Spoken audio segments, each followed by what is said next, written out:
वही सरसों है जो हमने लास्ट वाले व्लॉग में हमने दिखाया था। आपको छत पे सुखा रहे थे, तो इसको पूरा दिन सुखाया, रात को इकट्ठा करके कवर्ड करके रख दिया त्रिपाल से, और फिर सुबह को ऐसे ही फैलाया नहीं, थोड़ी सी धूप लगाई और फिर इनको भर के रख दिया। अभी सेल नहीं कर रहे नीचे, और ये कुछ पुरानी रखी थी, जैसे अचार वचार के लिए उठा के रख लेते हैं, तो पुरानी इसी में डाल दी, नहीं भर के रख दी, बाद में साफ़ कर लूँगी। हेलो एवरीवन, बड़ों को नमस्ते और छोटों को प्यार। कैसे हैं आप सब? आशा करती हूँ आप सभी बढ़िया होंगे। और अभी मैं लेने आई हूँ खाना। अभी दोपहर के हो रहे हैं 1:30 बज रहा है। बच्चे अंदर खेल रहे हैं। ब्रिजी गए हैं अलीगढ़ अपनी गाड़ी की सर्विस कराने, क्योंकि उनको ना आई थिंक दिल्ली जाना पड़ सकता है, वो बोल रहे थे। और फिर काफ़ी लंबा टाइम हो गया उन्होंने सर्विस नहीं कराई। बोलते मैं सर्विस करा ला तो वहाँ गाड़ी जाएगी तो चली जाएगी, नहीं तो कोई बात नहीं।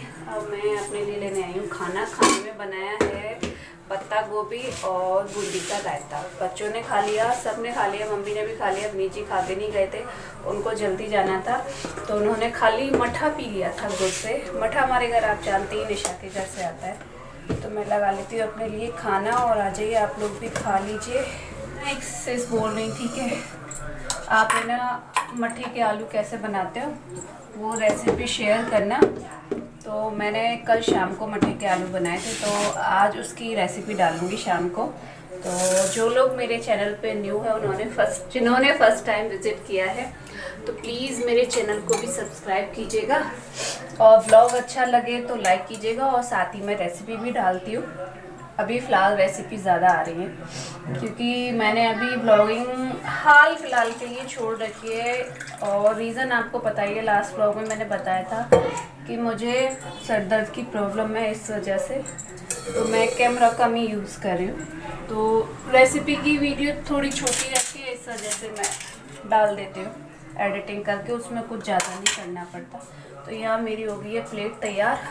कुछ नहीं है, बस ये पत्ता गोभी है, 2 रोटी हैं और बूंदी का रायता। मुझे रायता पसंद है इसलिए। और निशा की मम्मी को भी, उनके अब जिनके होता है ना मठा ज़्यादा, तो उनको यही लगता है कैसे भी बस ख़त्म हो जाए, तो काफ़ी दे देती हैं वो हम लोगों को। और ये रहे हमारे बच्चे, ये देखो, ये रहा तन्नू, वो पता ना उसकी आंखों पे पता ना क्या चीता पोती कर रहा है, वो पता नहीं कौन से खेल खेलती रहती है। किचन नहीं बंद किया, हमें हर चीज़ बहुत ध्यान से, क्योंकि ना अभी बंद रह जाते हैं, जीना चेक करना पड़ता है दिन में भी कि खुला हुआ तो नहीं, ऊपर से उतर आते हैं। और दरवाज़ा भी कुंडी लगा के रखते हैं दोपहर को हम लोग, क्योंकि वहाँ सामने से घुस आते हैं। मैं खा लूँ खाना, फिर मिलती हूँ आप सबसे।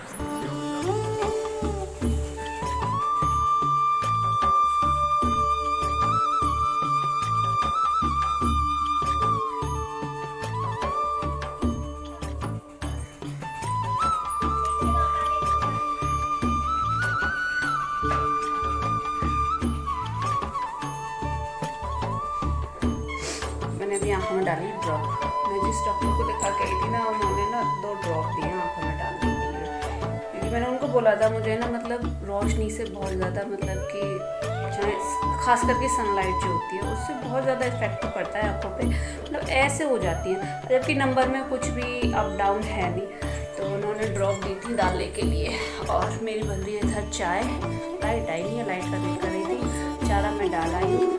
और लाइट से याद आया, एक भाई बोल रहे थे कि दीदी आपने इंडक्शन ले लिया है तो आपके गैस की तो बचत होगी, पर बिजली का बिल बहुत आएगा। तो शायद वो भूल गए हैं, वैसे वो मेरे ब्लॉग्स पे कंटिन्यू बने रहते हैं काफ़ी टाइम से जुड़े, तो उनको शायद उनको पता नहीं है। मैं बता दूँ कि जो हमारे ससुर जी थे, यानी पापा जी जो थे, वो बिजली विभाग में थे, तो हमारे यहाँ पे ना लाइट फ्री है, तो इसी वजह से हम पहले हीटर चला लेते थे, पर अभी गांव में हीटर बंद हो गए। और फिर हमारे यहाँ तो चल भी सकता है, क्योंकि हमारे यहाँ तो फ्री है, पर हमने ना जब से कुक्कू हुई थी ना, जब से समझ मतलब थोड़ी जैसे घुटन चलने लगी, तब से फिर मैंने हीटर बंद करवा दी। मुझे डर लगता था, क्योंकि जो भगवान जी वाला कमरा है ना, उसमें हीटर लगा रहता था, तो मैंने वो निकलवा दिया वहाँ से। तो अभी तनु है, समझदार भी नहीं है इतना, और शरारती तो बहुत ही ज़्यादा है, तो मैंने इसीलिए इंडक्शन मंगा ली। कोई डर वाली बात नहीं होती उसमें। और रही बिल की बात, तो वो हमारे यहाँ नहीं आता है, वो ऊपर से ही कटिंग हो जाती है कुछ।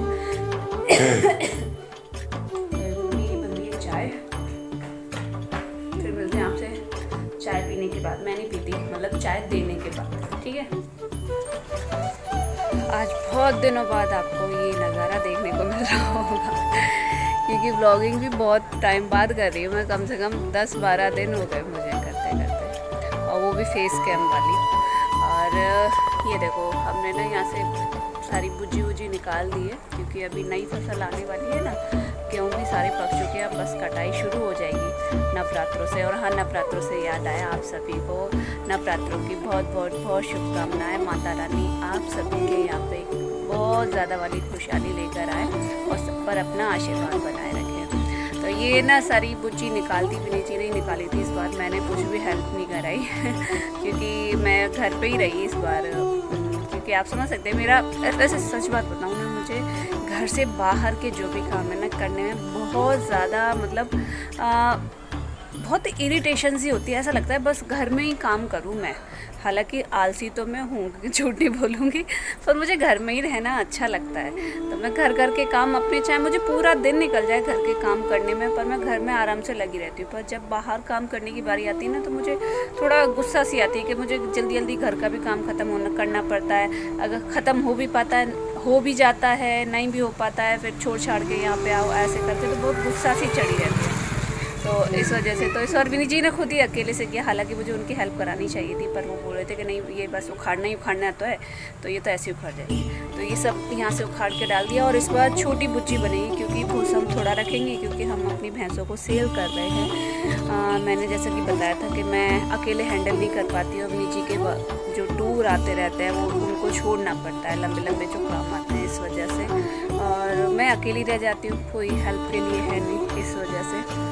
और जैसा कि आप सब जानते हैं कि मैंने कभी किया नहीं है, तो अकेले जब मैं हैंडल करती हूँ ना, जैसे कि अब मानो 3 दिन के लिए नीचे जा रहे हैं, तो 3 दिन जैसे कंटिन्यू काम करूँगी ना, तो शाम का तो मैं अच्छे से संभाल लेती हूँ, तो सुबह का नहीं संभाल पाती, क्योंकि सुबह बच्चों को भी रेडी करना होता है, घर के भी कुछ काम होते हैं, आप समझ सकते हैं। उनके लिए लंच तैयार करो, बच्चों के लिए खुद तैयार करो, कोई भी दोनों में से अपने आप तैयार नहीं होता है। कुकू बस ड्रेस पहन लेती है, छोटी वोटी बनाना अच्छे से उसको भी देखना होता है, तो इस वजह से मेरी आँखें कुछ अजीब सी आ रही हैं। सारा कूड़ा उधर डाल दिया है, उधर आग लगेगी, लगा दी। सॉरी, अमरूद का पेड़ था ना, वो हमारे पड्डे राजा ने खा लिया, तोड़ ताड़ के ईंट को तोड़ के और वो निकाल लिया, पता नहीं कैसे, मुझे तो विनीत जी बता रहे थे, पता नहीं इसी में अंदर दबा दिया मुझे। वैसे विनीत जी ऐसा करेंगे नहीं, बोल रहे थे कि पड्डे नहीं खा लिया। फिर यहाँ पे जो नीचे का कूड़ा निकला था ना, वो डाल दिया है यहाँ पे। और फसल सारी पक चुकी हैं, बस कटाई शुरू होने ही वाली है। कुछ में तो कहीं तो कुछ लोग काटने लग भी गए। ब्लॉग की एंडिंग यहीं करते हैं हम, और बताइएगा आपको आज का ब्लॉग कैसा लगा। अगर अच्छा लगा हो तो प्लीज़ प्लीज़ प्लीज़ लाइक कीजिएगा, चैनल पे न्यू हो तो सब्सक्राइब कीजिएगा, और विद बेल ज़रूर कीजिएगा, मतलब बेल को क्लिक ज़रूर कीजिएगा, ताकि आपको मेरे आने वाले नोटिफिकेशन मिलते रहें। तो मिलते हैं आपसे नेक्स्ट वीडियो में एक अच्छे से ब्लॉग के साथ, तब तक के लिए tata bye bye and Ram Ram.